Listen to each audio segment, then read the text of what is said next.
¿Quién es Daniel Ortega, no? Recuerdo algunos carteles en las protestas del año 2018, donde por supuesto se pedía mucho más que era mucho más que una resistencia a algunas medidas que quería impulsar el gobierno de Ortega. Era un pedido por las libertades, los derechos fundamentales en Nicaragua. Y algunos de los carteles decían: Ortega y Somoza son la misma cosa. Le vamos a preguntar al embajador este contexto, si Ortega se termina transformando en el mismo tirano que decía combatir. ¿Quién es Daniel Ortega? Es un guerrillero convertido en presidente, va por su cuarto mandato consecutivo, busca su cuarto mandato consecutivo, serían 5 en total. Ella, quien ven en la foto, es Rosario Murillo, también nuevamente candidata a la vicepresidencia y esposa de Daniel Ortega. En 2017 modificó la Constitución para permitir la reelección indefinida, ¿no? Esto explica por qué va por su cuarto mandato consecutivo.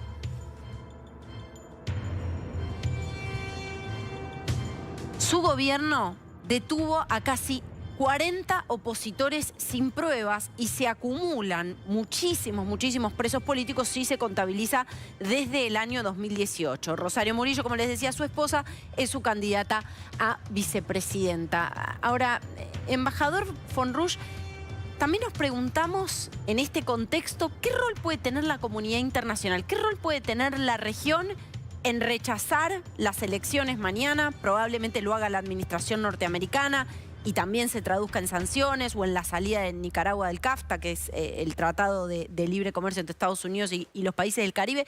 Pero, ¿qué puede pasar, de los países de Centroamérica, perdón? ¿Qué puede pasar con respecto a la reacción de la Argentina? A ver, me gustaría empezar con una cuestión personal que me une a Nicaragua acerca del aislamiento, ¿no?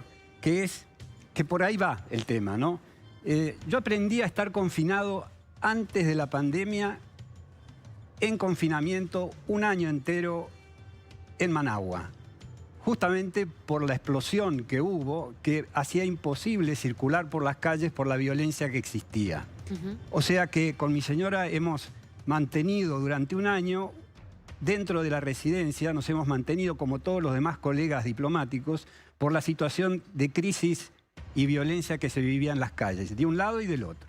Esto estamos hablando del año 2018, ¿no? 2018, todo el 2018, desde abril del 18 de abril de 2018.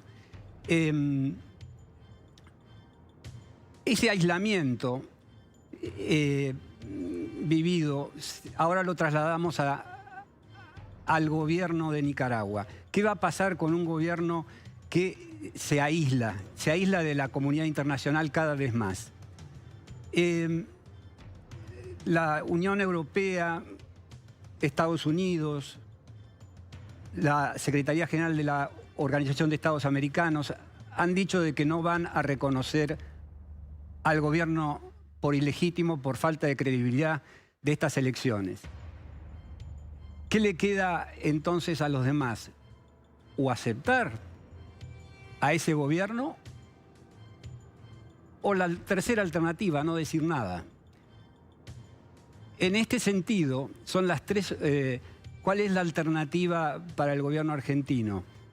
El gobierno argentino ha tenido una política hacia Nicaragua en donde trataba de hacer una cirugía entre condenar las violaciones de derechos humanos, pero no meterse en la cuestión de la institucionalidad democrática de Nicaragua, y eso significaba no apoyar determinadas declaraciones en el marco de la Organización de Estados Americanos que hiciera referencia a la cuestión democrática. Claro, esa es una cirugía, una distinción entre una cosa y la otra que, mirándola desde un punto de vista real, para mí, es imposible de distinguir, porque no hay democracia sin derechos humanos y no hay derechos humanos sin democracia. Pero dejémoslo, sigamos el curso de pensamiento de esta línea divisoria. Esto lo va a llevar al gobierno a tener que decidir si adopta una actitud positiva hacia este gobierno o no, al de Nicaragua.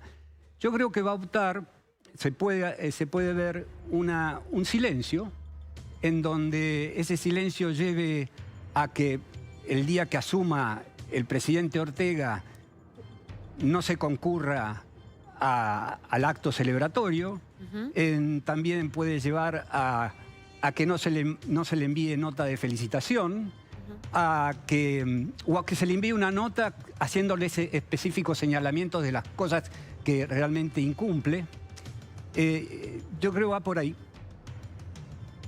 Sí, bueno, a ver, pensaba en muchos de los puntos que usted marca, ¿no? Y también pienso que muchas veces se trae a colación en los organismos internacionales el principio de no injerencia o de no intervención en los asuntos internos de un país, pero claro, en un país donde se están violando sistemáticamente los derechos humanos, como en este caso se denuncia, ¿cabe invocar eso?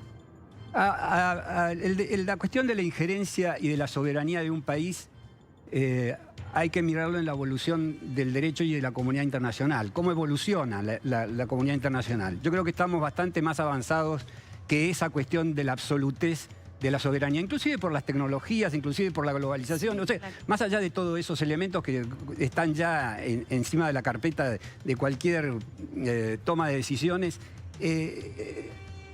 ningún Estado se puede autoproteger si está poniéndose en contra de su propia población, que es uno de los elementos constitutivos del Estado, junto con el gobierno y el territorio. O sea que está incumpliendo con uno de los deberes y mandatos de la Constitución y de la Constitución de un país, política, que es el cuidado y la preservación del cuidado de la población.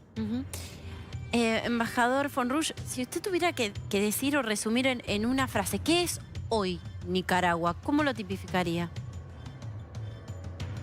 Una opresión. Una opresión. Bueno, sin dudas es lo mismo que están sintiendo muchísimos nicaragüenses que gritan también pidiendo a la comunidad internacional una reacción frente a lo que está sucediendo. Muchísimas gracias, embajador, por estar con nosotros en la tarde de hoy.